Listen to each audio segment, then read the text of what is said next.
በስመ አብ ወወልድ ወመንፈስ ቅዱስ አሐዱ አምላክ አሜን። እግዚአብሔር ስሙ ከአጽናፈ ዓለም እስከ አጽናፈ ዓለም የተመሰገነ ይሁን። እንኳን ለአቡነ ተክለ ሃይማኖት አባታችን የልደት በዓል አደረሳችሁ። የአባታችን ረድኤት በረከታቸው በእኛ ላይ ይደር። ውድ የእግዚአብሔር ቤተሰቦች ባለፈው ቪዲዮ ላይ በሰጠሁት የአንድ ሰዓት የጊዜ ገደብ ውስጥ ህልማችሁን ኮሜንት ላደረጋችሁልኝ ዛሬ እጅግ አስገራሚ መልሶችን ይዤላችሁ መጥቻለሁ። ዛሬ የምንፈታቸው ህልሞች ዝም ብለው የታዩ አይደሉም። ሁላችንም የሚያስተምር ለብዙዎቻችን ትምህርት የሚሆኑ ናቸው የሚሉትን በሙሉ መርጬ ነው ያመጣሁት። ቅድሚያ ኮሜንት ላደረጉት ቅድሚያ ሰጥቻለሁ። እስከ መጨረሻው አብራችሁን ቆዩ። ለሌሎች እንዲደርስ ላይክ፣ ሼር ማድረጋችሁን አትርሱ። ተከታተሉ። ህልሙ ምን ይላል? መስከረም የተባለች እህታችን የጻፈች ነው። እኔ በህልሜ ከጓደኛዬ ጋር ውጭ ላይ ምግብ እየበላን አጠገባችን መኪና ቆሟል። ሰው አለው። ሰውየው ወንድሙን እየጠበቀ ነው። ወንድሙ መጣና አብረው ሄዱ። ትንሽ እንደተጓዙ መኪናዋ ተጋጭታ ይሁን ጋይታ ብቻ ድምፅ ሰምተን ቦታው ስንደርስ ወንድማማቾቹ ተዘርረዋል። ፖሊሶች መጥተው ወሰዷቸው። እናቴም ቦታው ላይ ነበረች። ከዛ እናቴን ይዣት ተመለስኩኝ። ስመለስ ሁለት ውሾች መንገድ ላይ ይጣሉናል እና አንዱ እናቴን ይዛታል፣ አንደኛው ደግሞ እኔን። እኔ በስላሴ ስም ስል ደጋግሜ ውሻው ተጥወልውሎ ወደቀ። እናቴ ጋም ላይ ለቋታል። መንገዳችን ቀጠልን ይላል ህልሙ። የህልም በውስጡ ማስጠንቀቂያና ታላቅ ድልን የያዘ መንፈሳዊ መልእክት አለው። መኪና በህልም የህይወት ጉዞ ወይም የዓላማ ምሳሌ ነው። በህልምሽ ያየሽው አደጋ በቅርብ የምታውቂያቸው ሰዎች ወይም በዙሪያሽ ያሉ ሰዎች ላይ ሊደርስ የሚችልን ድንገተኛ መከራ ወይም ውድቀት ያመለክታል። አደጋው ከደረሰ በኋላ ፖሊሶቹ መጥተው መውሰዳቸው ነገሩ የህግ ወይም የስርዓት ጣልቃ ገብነት እንደሚፈልግ ያሳያል። ይህ ክፍል አንቺንና ቤተሰብሽን ሳይሆን በዙሪያሽ ያሉ ሰዎችን እንድትጸልይላቸው የሚጠይቁ ሊሆን ይችላል። ውሻ በህልም ትርጓሜ የጠላት ወይም የክፉ መንፈስ ምሳሌ ነው። የዛር መንፈስም ሊሆን ይችላል፣ የዝሙት መንፈስም ሊሆን ይችላል። ውጊያው በአንቺና በቤተሰብሽ በእናትሽ ላይ የታለመ መሆኑን ያሳያል። እናትሽን መያዙ ጠላት አንቺን በቤተሰብሽ በኩል ለማስጨነቅ መሞከሩን ያሳያል። ከእናትሽ የመጣም የዛር መንፈስ ሊሆን ይችላል ማለት ነው።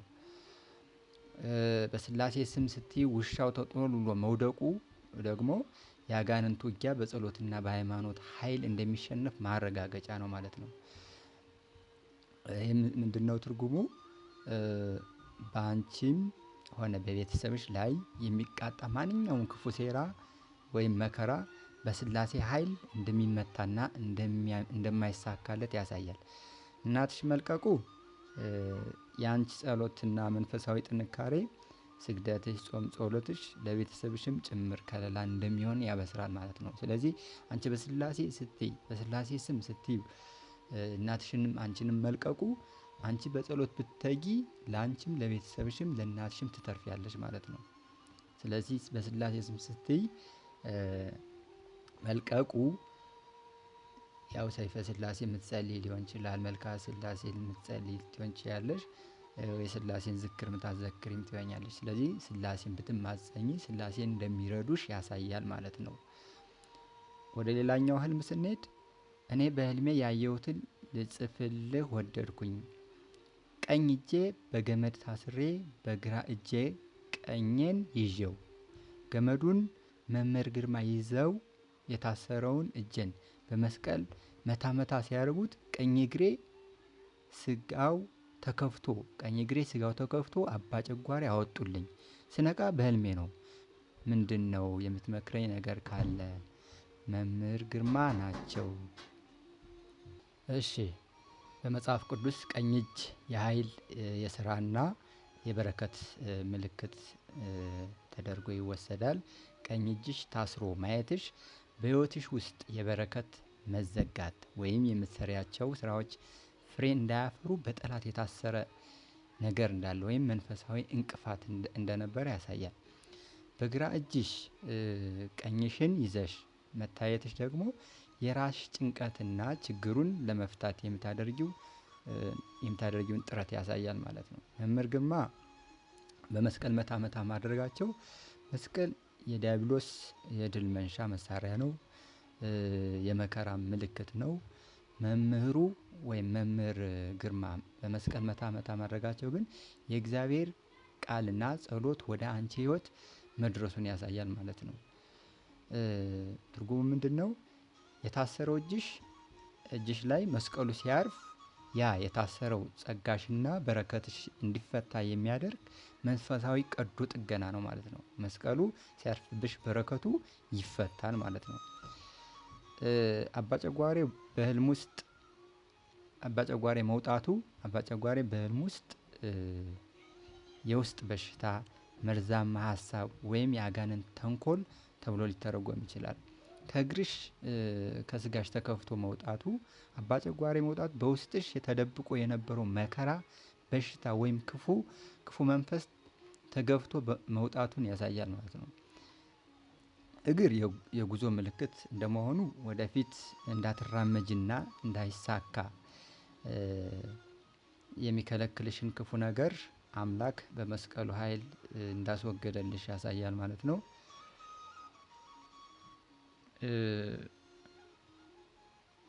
ስለዚህ ምንድነው? የፈውስ ምልክት ነው። የታሰረው ከአጋንንት እስራት እንደተፈታሽ መድኃኒዓለም እየረዳሽ መሆኑን ያሳያል ማለት ነው።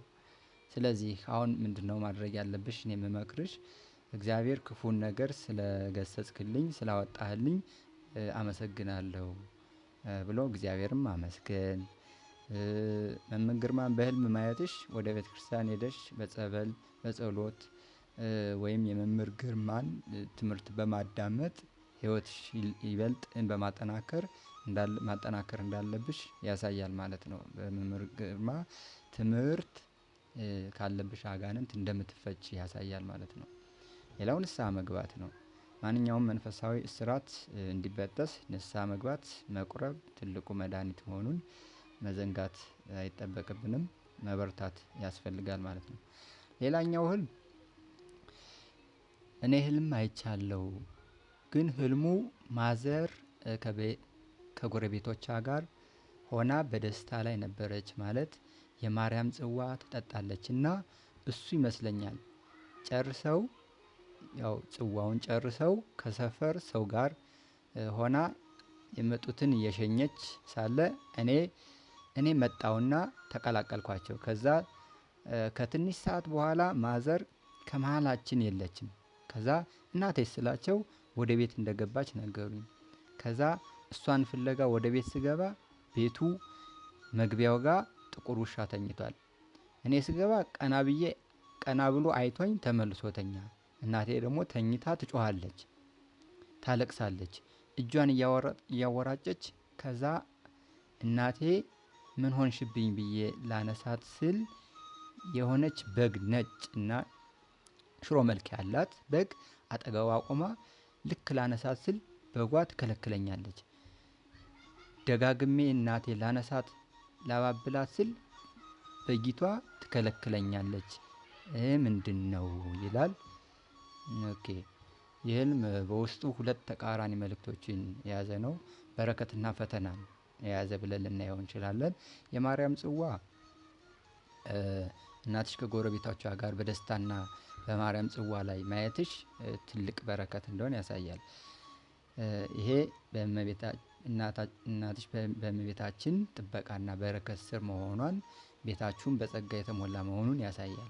የማርያም ጽዋ የሰላምና የአንድነት ምልክት ነው፣ የበረከት ምልክት ነው።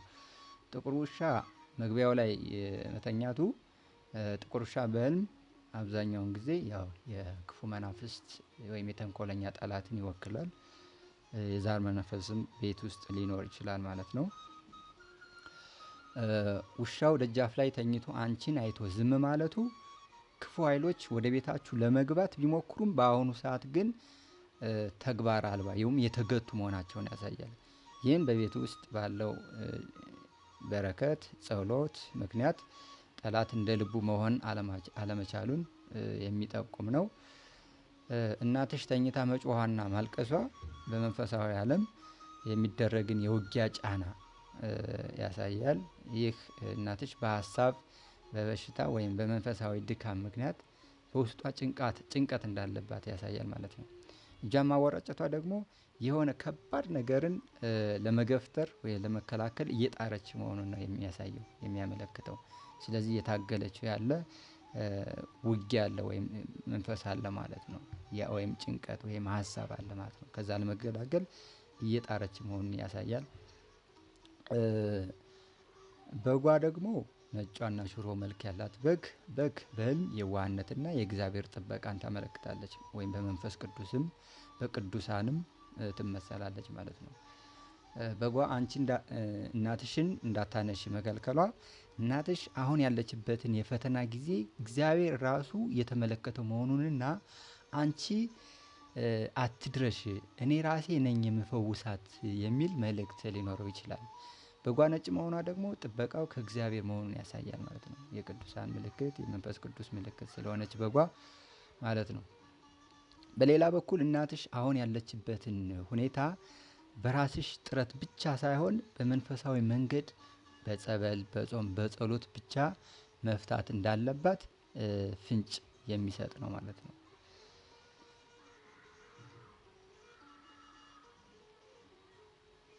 ምክር ልመክርሽ የምችለው ምንድነው? የማርያም ጽዋውን እናትሽ መተው እንደሌለባት በረከት እንዳለው በማርያም ጥበቃ ላይ እንዳለች እናትሽ የጀመረችው ማህበር ጽዋ አጥብቃ እንድትይዝ ማበረታታት አለብሽ። ሌላኛው ጸበልና ጸሎት ስግደት እናትሽ በህልሟ የምትጮህበት ጭንቀት ቤቱን በጸበል መርጨትና እሷን ጸበል እንድትጠመቅ ማድረግ ትልቅ መፍትሄ ነው። ሌላው ምጽዋት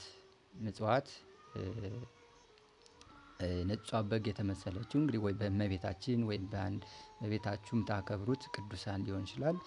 እሱም መታሰቢያ ይሆን ዘንድ በቤተክርስቲያን ለችግረኞች ዳቦውንም ሳንቲሙንም ገንዘብም በመስጠት ምጽዋት ማድረግ መልካም ነው። መበርታት ያስፈልጋል። ሌላኛው ህልም በህልሜ ከሞተች ጓደኛዬ ጋር በሞተር ስትወስደኝ ረጅም መንገድ ከዛ እንቁም ስል አይሆንም ብላኝ ቅዱስ ገብርኤል ቤተክርስቲያን አግኝቼ እዚህ ልግባ ቁሚ ስል ከውጭ ተሳለሚ አለች።